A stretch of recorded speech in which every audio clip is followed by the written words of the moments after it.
नमः शिवाय दोस्तों, स्वागत है आपका फिर से एक बार। आज एक और डीप क्वेश्चन के साथ काफ़ी दिनों के बाद मैं आपके बीच में आया हूँ।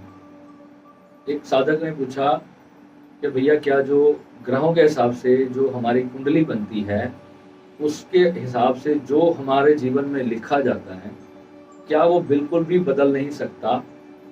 और जो हमारे जीवन में तय हो गया, ग्रह ये कहते हैं कि ये इस इंसान का भाग्य में ऐसा ही होगा, तो क्या कुछ भी कर्म हम करें वो बदल नहीं पाएगा?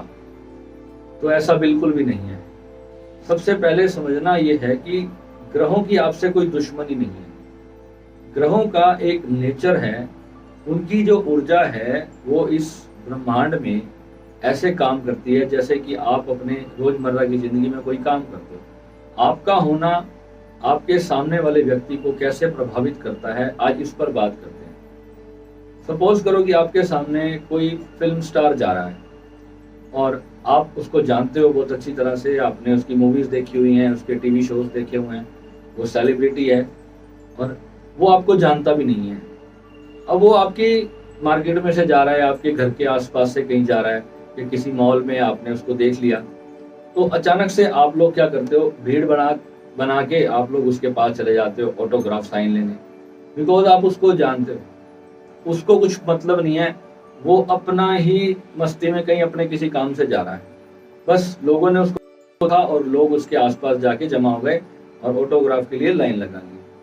तो ऐसे ही ग्रह होते हैं, ग्रहों को कोई मतलब नहीं है। ग्रह क्यों प्रभावित कर रहे हैं हमारे जीवन को? बिकॉज ग्रह सेलिब्रिटी हैं, वो इस दुनिया के अंदर उनका बहुत बड़ा वजूद है, उनका बहुत बड़ा अस्तित्व है, उनकी बहुत बड़ी साइंस है। और वो लाखों सालों से, कभी ये भी नहीं किसी को पता कि ये कितने सालों से ये दुनिया बनी है और कब से ये चली आ रही है और कब तक चलती रहेगी, इसका कोई पक्का रिकॉर्ड किसी के पास नहीं है।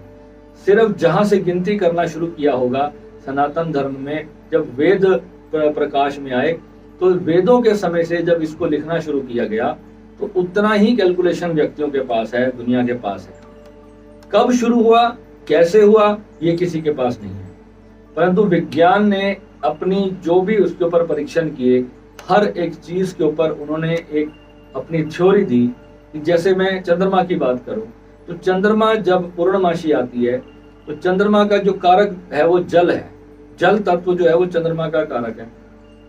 तो उसमें क्या होता है, जब पृथ्वी पे चंद्रमा नजदीक आ जाता है, तो जो समुद्र है उसमें तूफान देखने को मिलते हैं, बड़ी बड़ी ऊंची ऊंची लहरें देखने को मिलती हैं।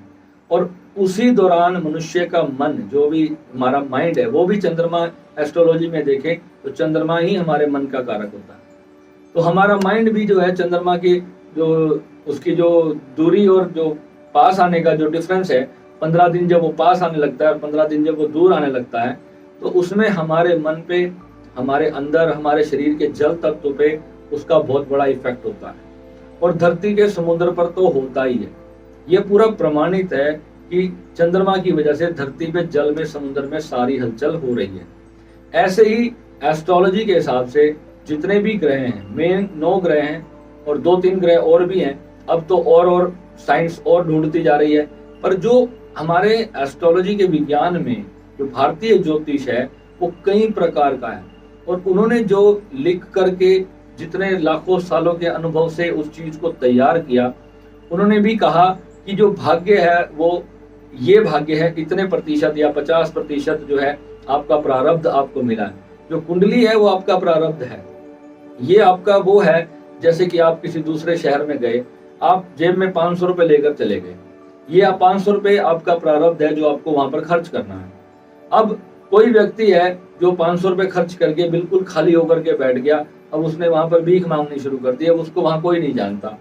और कोई व्यक्ति बिजनेसमैन है, उसने वहां जाकर के उस 500 रुपए को इन्वेस्ट कर दिया, कहीं उसने छोटा मोटा बिजनेस खोल लिया उस 500 से, और पैसे कमाने लगा, और कर्म इकट्ठे करने लगा, और दान पुण्य कर्म इत्यादि जो भी उसने अपने क्रियामान कर्म किए, वो क्रियामान कर्म उसकी जिंदगी में ऐड होते जाएंगे। अब प्रारब्ध कुछ ऐसा प्रारब्ध होता है जो व्यक्ति को भोगना ही पड़ता है। ऐसा बिल्कुल भी नहीं होता कि आप कुछ भी करते चले जाओगे और आपको प्रारब्ध भोगना नहीं पड़ेगा। प्रारब्ध तो फिर भी भोगना पड़ेगा। अभी जो उपाय कराए जाते हैं, उपायों का क्या काम है। अगर हमने उस कैलकुलेशन से देखा कि इस व्यक्ति का मन जो है वो चंद्रमा पीड़ित होने की वजह से परेशान है, तो वो चंद्रमा को सॉलिड करने के उपाय करेगा। पर अगर फिर भी चंद्रमा और ज्यादा परेशान कर रहा है, तो फिर ये देखना पड़ता है कि चंद्रमा के ऊपर कितने पाप ग्रहों की दृष्टि पड़ रही है, कितना उस पर इफेक्ट आ रहा है। जितना ज्यादा चंद्रमा की पोजीशन खराब होगी, व्यक्ति उतना ज्यादा परेशान होगा। ऐसे ही शुक्र है, ऐसे ही मंगल है, जो से ग्रहों पर जितनी दृष्टियां पाप ग्रहों की ज्यादा होंगी, उसका फल आपको नहीं मिलता। ये पूरी की पूरी वैज्ञानिक साइंस है।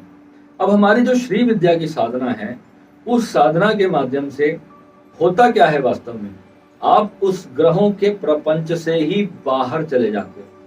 मगर जब आप बेहोशी में आते हो, जब आप अपनी जिंदगी में खो जाते हो, संसारिक माया जो है वो 24 घंटे आपके साथ युद्ध कर रही है, एक द्वंद्व लड़ रही है।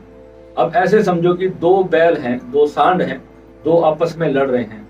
एक है जो आपको अच्छाई की तरफ लेके जाता है और एक है आपको बुराई की तरफ लेके जाता है। ये दोनों महाशक्तिशाली सांड है। जैसे बाहुबली फिल्म में दिखाया था ना, वो बैल की तरह लड़ाई होती है, वो बैल से लड़ता है वो। तो ऐसे समझ लो, ये इतने खतरनाक बुल हैं दो, और ये आपस में लड़ रहे हैं, आपके ही भीतर आपकी लड़ाई चल रही है। अब इसमें जीतेगा कौन? अब इसमें वो जीतेगा जिसको आप ज्यादा खाना खिलाओगे, जोन से बुल को आप ज्यादा फीड करोगे, वो इस जंग को जीत जाएगा। कई बार क्या होता है, जो कमजोरी वाला बुल होता है वो आपके ताकतवर बुल को बहुत जोर से टक्कर मारता है, और ताकतवर बुल जो होता है वो धराशायी होकर नीचे गिर जाता है। अब उसने अगर जल्दी से अपने आप को संभाल लिया तो फिर तो है ठीक, नहीं तो 2-4 टक्कर और पड़ गई तो उसकी क्षमता और कम और कम और कम होती चली जाएगी। अगर जो हमारा जो अच्छाई वाला बुल है, अगर उसने हमारी बुराई वाले बुल को टक्कर मार दी पहले, तो जो बुराई वाला बुल होगा वो कमजोर हो जाएगा, और फिर जब वो कमजोर हो जाएगा तो अच्छाई वाला और टक्कर मारेगा। अब आमतौर पे क्या होता है, योगियों के साथ क्या होता है, मेरे खुद के साथ क्या होता है, मैं आपको हमेशा रियलिटी बताता हूँ। यहाँ पर कभी भी मैं बढ़ चढ़ कर कोई बात नहीं बताता कि मेरे मन को कभी दुख नहीं होते, क्योंकि मैं भी गृहस्थी हूँ, मेरा भी परिवार है, मेरे भी जीवन में बहुत सारी चीजें होती हैं जो कई बार मेरे जो कमजोरी वाला बुल होता है उसको टक्कर मार देती है। तो वहां पर मैं भी धराशायी हो जाता हूँ। तो वहां पर इंस्टेंटली करना क्या है, अपनी योग शक्ति से, अपनी साधना शक्ति से उस वक्त अपने मन को, यानी कि अपने प्लैनेट मून को कंट्रोल में लाना है। अगर आप उस वक्त अपने मून को कंट्रोल कर लोगे तो जो शक्तिशाली वाला बुल होगा वो जीत जाएगा। अगर आपने कमजोर को हरा दिया तो फिर आप जीतते चले जाओगे, नहीं तो आप हार जाओगे। तो ये दोनों बुल्स को आपको समझना है। अब श्री विद्या की साधना यहाँ पर क्या करती है? श्री विद्या, आप एक पर्टिकुलर इस विद्या को कोई नाम मत दें तो बहुत बेटर है। इसको श्री विद्या किसी ने कहा, किसी ने इसको अष्टांग योग कहा, किसी ने इसको हठ योग कहा। 1000 तरह से परमात्मा की प्राप्ति के लिए जितने भी यत्न हैं, मैं उसको कहता हूँ श्री विद्या की साधना। और श्री विद्या पर्टिकुलरली क्या है, माँ आदि शक्ति की साधना है, माँ ललितांबा त्रिपुर सुंदरी की साधना है। अब माँ की कृपा जब आपको प्राप्त होती है तो किस रूप में होती है, कैसे पता चलता है कि आपकी साधना सिद्ध होने लगी? जब ब्रह्मांड आपके काम करने लगे, जब ब्रह्मांड आपको हर पल आकर के सिखाने लग जाए, जब वो आपसे बात करने लग जाए, जब आपकी बुराइयां, आपकी कमियां आपको स्पष्ट दिखने लग जाए, समय आने से पहले कोई विपरीत घटना आपके जीवन में घटने वाली है, ब्रह्मांड कुछ ऐसी मदद करके आपको पहले ही अवेयर करने लग जाए कि ये जो चीज है ये तेरे लिए सही नहीं है, आपको पहले ही 6 महीने 8 महीने पहले उसका इंट्यूशन आने लग जाए, तो समझ लेना कि आपकी साधना एक सही ट्रैक पर जा रही है। परंतु आमतौर पर जो लोग सिर्फ ध्यान करते हैं, बिना गुरु दीक्षा के, बिना गुरु की किसी गाइडेंस के ध्यान करते हैं, उनके साथ होता क्या है, जो कमजोर बुल होता है, जो बुराई वाला बुल होता है, वो अनजाने में उसको खाना खिला रहे होते हैं, वो शक्ति गेन करते हैं। साधना या ध्यान, केवल ध्यान का एक ही प्रोसेस है। ध्यान का मतलब है सिर्फ ऊर्जा को गेन करना। जब आप ध्यान कर रहे हो तो ऊर्जा को गेन कर रहे हो, यानी अपने शरीर की ऊर्जा को बढ़ा रहे हो, अपनी चेतना की ऊर्जा को बढ़ा रहे हो। अब आपके भीतर अगर आग लगी हुई है तो वो आग बढ़ जाएगी, अगर आपके भीतर शांति है तो शांति बढ़ जाएगी, अगर आपके भीतर प्रेम है तो प्रेम बढ़ जाएगा, अगर आपके भीतर नफरत है, ईर्ष्या है, द्वेष है, क्रोध है, तो ये सब बढ़ जाएगा। अब इन सब चीजों के ऊपर काम करना असली साधना है, क्योंकि सिर्फ आंख बंद करके ध्यान लगा के बैठे रहे, पूरी जिंदगी ध्यान करते रहो, कुछ भी प्राप्त नहीं होगा। प्राप्त होगा जब उसको ऊपर टेक्निकली जब तक आप उस पर काम नहीं करेंगे तब तक वो चीज आपको प्राप्त नहीं होगी।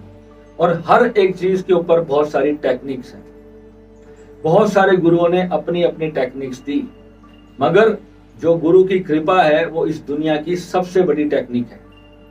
गुरु की कृपा इस दुनिया की सबसे बड़ी टेक्निक्स है, जहां पर कोई भी ध्यान विधि काम नहीं करती। आप 1000 तरह की, लाख तरह की ध्यान विधियां अपने जीवन में कर लें, ध्यान विधियां आपके मन को थोड़ी देर के लिए सुला जरूर सकती हैं, मगर वो जो परम तत्व है, जो परम कुंडलिनी शक्ति है, वो गुरु कृपा के बिना जागृत हो ही नहीं सकती। उसके लॉ में ही नहीं है, उसके सिद्धांत में ही नहीं है कि प्राणायाम से जागृत हो जाएगी या हठ योग से जागृत हो जाएगी। उससे सिर्फ आपको उसकी झलकें मिल सकती हैं। वो क्या कर सकती है, अंदाज हो सकता है, अनुमान हो सकता है, क्योंकि कुंडलिनी बहुत बड़ी चीज है। उसको लोग इतना सस्ता समझ रहे हैं आजकल, 500-500 रुपए में कुंडलिनी जागरण के कोर्स हो रहे हैं आजकल ऑनलाइन में, और इतना ही बड़ी 150 करोड़ की पॉपुलेशन का देश है, और यहाँ पर ऑनलाइन में किसी को यूं घुमा देना बहुत इजी सा टास्क हो चुका है।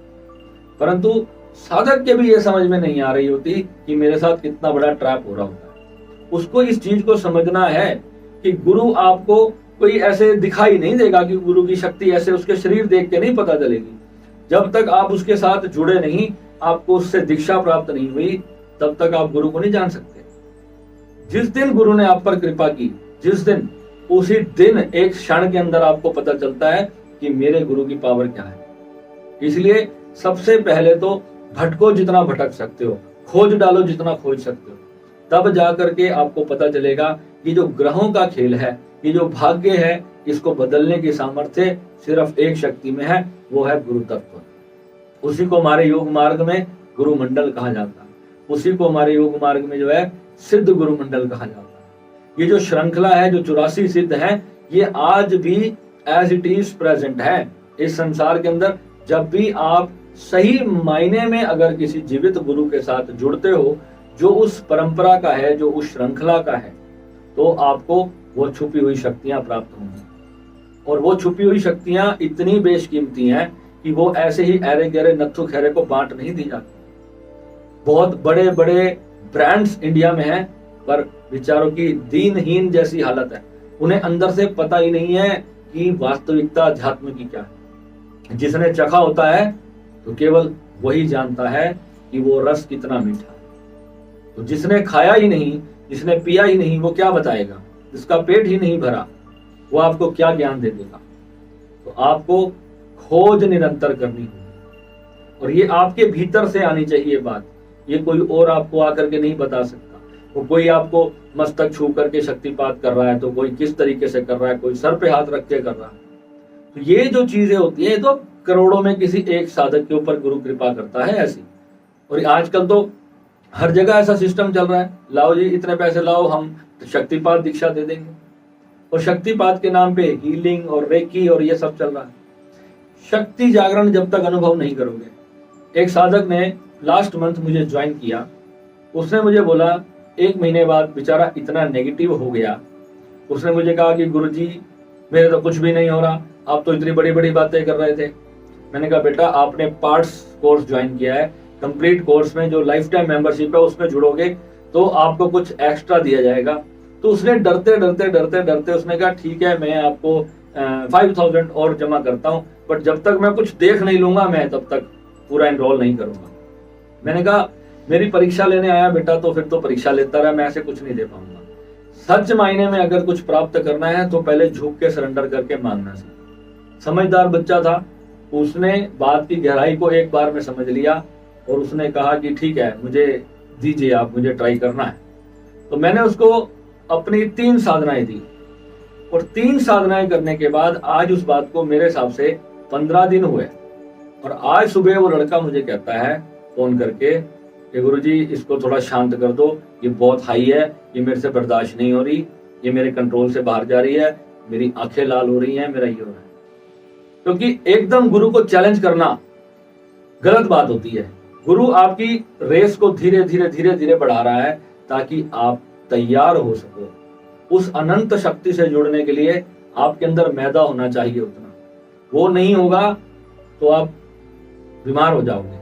गुरु आपको बार बार क्यों इस चीजों के बारे में जागृत करने की कोशिश करते हैं, सिर्फ यही मतलब होता है कि प्रिपेयर हो जाओ। जो गलतियां उन्होंने की हैं, उन्होंने अपने जीवन में उस चीजों को सीखा है। परंतु जब आप गुरु को चैलेंज करोगे तो गुरु के पास बहुत कुछ है देने के लिए, और इंस्टेंट आपकी कुछ भी एक्टिव कर सकते हैं, पर वो नहीं करते बिकॉज अभी आप इतने सक्षम नहीं हो कि आप उस शक्ति को झेल सको। तो धीरे धीरे धीरे धीरे अपनी पावर को गेन करना चाहिए। सहज पके सो मीठा, जितना जल्दी पकाने की कोशिश करोगे ना फ्रूट को, वो गल जाएगा, वो खराब हो जाएगा। देखते हो ना, आम की पेटी में इतने सारे मसाला डाल के उसको जल्दी से पकाने का काम कर देते हैं। तो अभी उसका पकने का टाइम नहीं आया, उसको पहले पकाएंगे तो अंदर से कच्चा होगा, ऊपर ऊपर से सिर्फ कलर चेंज हो जाएगा, अंदर से फ्रूट कच्चा रह जाएगा, तो खट्टा होगा, खाने में स्वाद नहीं आएगा। तो ये बड़ी गहराई की चीजें हैं स्पिरिचुअलिटी की। आपके अंदर इतनी बड़ी फैक्ट्री है, इतनी बड़ी इंडस्ट्री है, जो आपका ये जो शरीर है ना, इसमें 72,000 नाड़ियां हैं, 206 प्रकार की तो सिर्फ हड्डी है। मुन्ना भाई MBBS में कहता है ना, 206 प्रकार की जो सिर्फ हड्डी है, उसको तब जाके पता चलता है। तो कितने हमारे देखो लंग्स हैं, हार्ट है, लीवर है, पेनक्रियाज है, और हमारी जो ब्लड जो बॉडी में घूमता है, इतनी बारीक बारीक नसें हैं, उसके अंदर हमारा ब्लड घूमता है। और इन सारे जो सिस्टम को जो कंट्रोल करते हैं वो हमारे चक्रास होते हैं। ये जो हमारे 7 चक्रास हैं, अभी मैंने चक्रास एनालिसिस शुरू किया, हर व्यक्ति का अलग से एनालिसिस शुरू किया कि तेरे को जरूरत किस चक्र पे ध्यान करने की है। अब कई लोग हैं, ध्यान करना शुरू करते हैं, सीधा आज्ञा चक्र पे ध्यान लगा लेते हैं। डायरेक्ट आज्ञा चक्र पे नहीं आना है हमें पहले ये तो पता हो, कौन बताएगा हमें कि हमारा कौन सा चक्र वीक है, हमें किस चक्र पे ध्यान करना है, किस चक्र को हमें एक्टिव करना है, किस चक्र को स्लो डाउन करना है। ये जो स्लो डाउन करने वाला प्रोसेस है, ये 99% लोग नहीं जानते। कोई चक्र आपका ऑलरेडी बहुत ज्यादा सक्रिय है, वो आपको ट्रबल में डाल के रखता है। हमारा शरीर, जब हम कोई ऐसी मेडिटेशन करते हैं जिसमें हम शिथिलीकरण के ध्यान करते हैं, यानी मृत्यु ध्यान जिसको आजकल बोला जाता है, योग निद्रा ध्यान आजकल बहुत सारा फेमस हो रहा है। जिसको देखो योग निद्रा करना, पागल हो जाओगे योग निद्रा करना। तुम्हें पता ही नहीं है कि योग निद्रा क्या कर देगा, तुम्हारे को पूरी तरह से इस फिजिकल बॉडी से आउट कर देगा। तुम परम योगी बनना चाहते हो तो योग निद्रा जैसा ध्यान करना। योग निद्रा करने वाला अगर गया तो फिर वो गया, फिर वो वापस नहीं आ सकता। योग निद्रा इतने पावरफुल मेडिटेशन है, मगर योग निद्रा हमेशा गुरु के सामने बैठ करके गुरु की इंस्ट्रक्शन से की जानी चाहिए। ये नहीं है कि कोई वीडियो उठाया और उसने कर लिया। ठीक है, अगर आपको किसी प्रॉपर गुरु ने दे रखी है और उसने ऑलरेडी उसमें ब्रह्म साक्षात्कार किया है, फिर तो आप उसकी योग निद्रा करो। आजकल आप योग निद्रा डालोगे यूट्यूब पे 2.5 लाख वीडियो खुल जाएंगे योग निद्रा। किसकी प्रमाणित है, कौन सी शास्त्रों में लिखित है, किस शास्त्र से उठाई है योग निद्रा? आप इस चीज को खोज के लाओ पहले। आपके किसी भी सनातन धर्म में, किसी भी शास्त्र में क्या योग निद्रा की विधि ऐसे वर्णित है? अगर वर्णित नहीं है, कहीं पर उसके बारे में बताया नहीं गया, तो इसका मतलब गुरुओं ने उसको अपने पास ही क्यों रखा था? क्योंकि वो खतरनाक चीज थी, उसको ओपनली कहीं पर लिख के नहीं छोड़ दिया गया। जो ओपन ध्यान दिए गए हैं वो विज्ञान धर्म तंत्र में लिखे हैं, वो छोटे छोटे बच्चे भी करें तो उनको कोई दिक्कत नहीं। मगर योग मार्ग में आने से पहले जान लो, इस मार्ग में एंट्री है, एग्जिट नहीं है। एक स्टेट ऐसी आ जाएगी जहां से आप वापस नहीं जा पाओगे। और भाग्य का लिखा बदलने की अगर कोई साधना है तो वो केवल और केवल श्री विद्या की साधना है। और श्री विद्या साधना अकेली नहीं हो सकती। ओम, आप ओम की मंत्र करते हो, ओम सुनने लग जाते हो। ओम मंत्र है कौन से चक्र का? ओम मंत्र कौन से चक्र का है? आप में से 90% लोग जानते होंगे कि आज्ञा चक्र का है और सहस्त्रार का मंत्र है।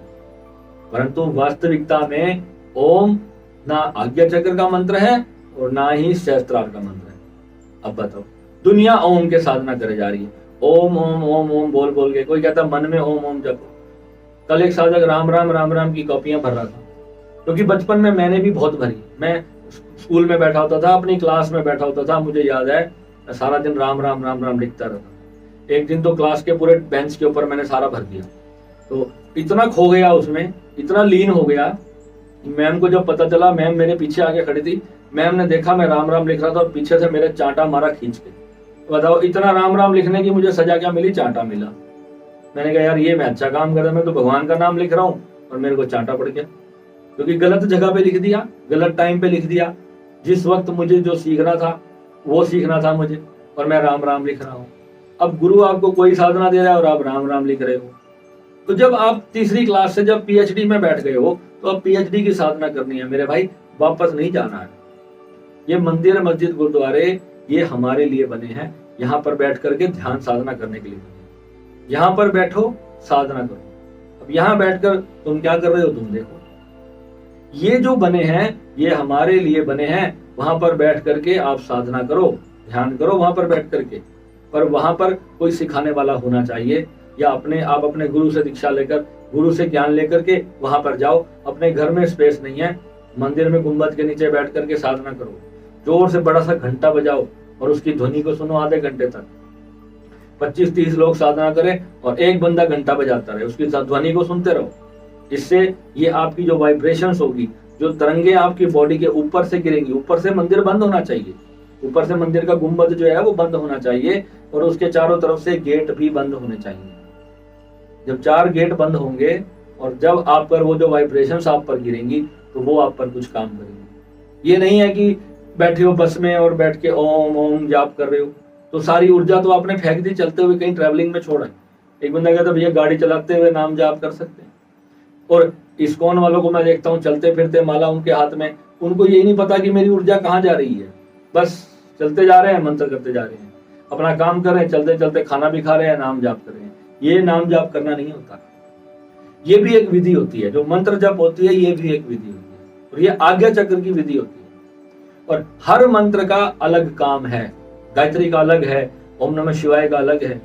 हर मंत्र की अलग अलग ऊर्जा है, अलग अलग शक्तियां हैं। कोई मंत्र है जो आपको आपके कर्म काटने के लिए बना है, कोई साधना है जो आपको परम मुक्ति धाम पे ले जाने के लिए बनी है, वह है श्री विद्या की साधना। और श्री विद्या को संसारिक चीजों के लिए भी यूज किया जाता है, क्योंकि जो भी संसार में चाहिए वो सक्षम है श्री विद्या आपको ला करके देने में।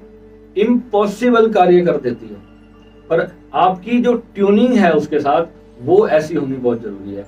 हम अपनी ट्यूनिंग मंत्र जाप करते हैं, थोड़ी सी ऊर्जा बनती है और उसके बाद हम फिर किसी काम में लग जाते हैं। फिर 5-7 दिन हमने साधना नहीं की और जो भी पाया था वो गया मिट्टी में, वो हो गया खत्म। तो कहां से साधना सिद्ध हो जाएगी? पूरे दिन में अगर आधा घंटा भगवान पे एहसान कर भी लिया तो उसमें कुछ भी नहीं प्राप्त होने वाला है। 2.5 घंटे का समय है मिनिमम, 2.5 से 3 घंटे। ये परमात्मा ने कहा है ये तो मेरा हक है। इतना अगर आप 24 घंटे में से 10% यानी कि 2 घंटा और 40 मिनट, इतना तो आपको मिनिमम देना है, तब तो आपका कर्जा उतरता है। उसके बाद जाकर के कुछ प्रॉफिट कमाओगे। अभी तक तो सिर्फ लॉस होगा। जो आपने पहले चढ़ा रखा वो उतरेगा 2.5 घंटे में, तब जाकर के तो आप संसार में सुखी रह सकते हैं। क्योंकि जिसका जन्म हुआ है वो कुछ ना कुछ ग्रह योग तो लेके आया ही है। और 9 के 9 ग्रह देख लो, एक भी व्यक्ति ऐसा दिखा दो जो पूरी तरह से कह दे मैं सुखी हूँ, उसको कोई दुख ही नहीं हो, ऐसा एक दिखा दो। किसी को कोई बीमारी लगी हुई है, किसी के परिवार में कोई कष्ट है, किसी का बिजनेस को लेके प्रॉब्लम है, किसी को पत्नी से प्रॉब्लम है, किसी को पति से है, किसी को बच्चों से है, किसी को रिश्तेदारों से है। हाँ, कितने लोग देखो आप जाके जेलों में पड़े हैं, 20-20 साल की जेल हो रखी है। वो प्रारब्ध लिखवा के आए हुए थे, इस जन्म में आके वैसा कर्म किया तो जाकर के वो सजा हो गई। अनजाने में ग्रह, आपको पता नहीं होता, ग्रह आपसे कोई गलती करवा देते हैं। जब आपके भाग्य में कुछ लिखा होगा, आप कुछ नहीं पता, कोई भी नहीं जानता दुनिया का कि मेरे फ्यूचर में क्या लिखा है। कोई भी व्यक्ति इस बात को नहीं जानता, क्योंकि जो ग्रह होते हैं ये आपके जीवन में बहुत कुछ करते हैं।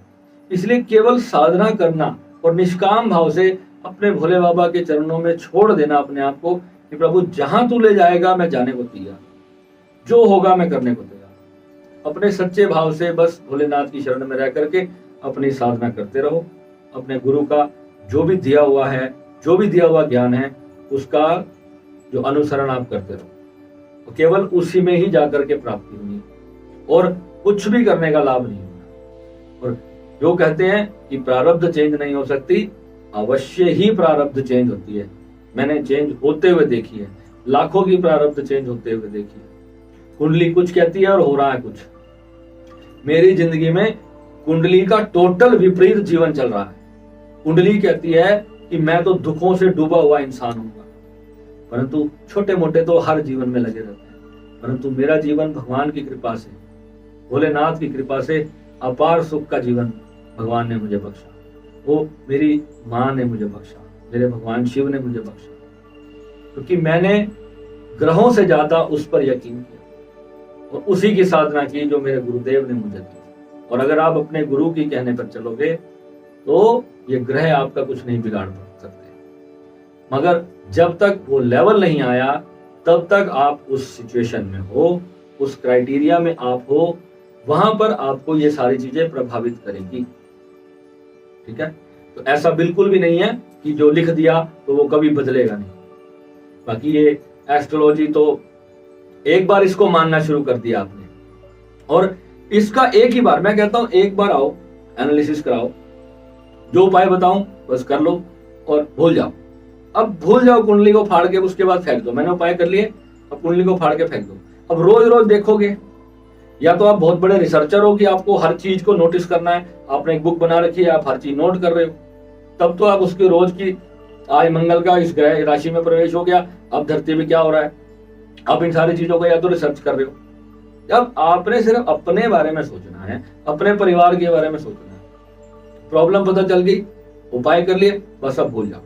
अब केवल कर्म से चलो, अपने कर्म के ऊपर चलते जाओ, निष्काम कर्म करते चले जाओ, फल अपने आप आएगा।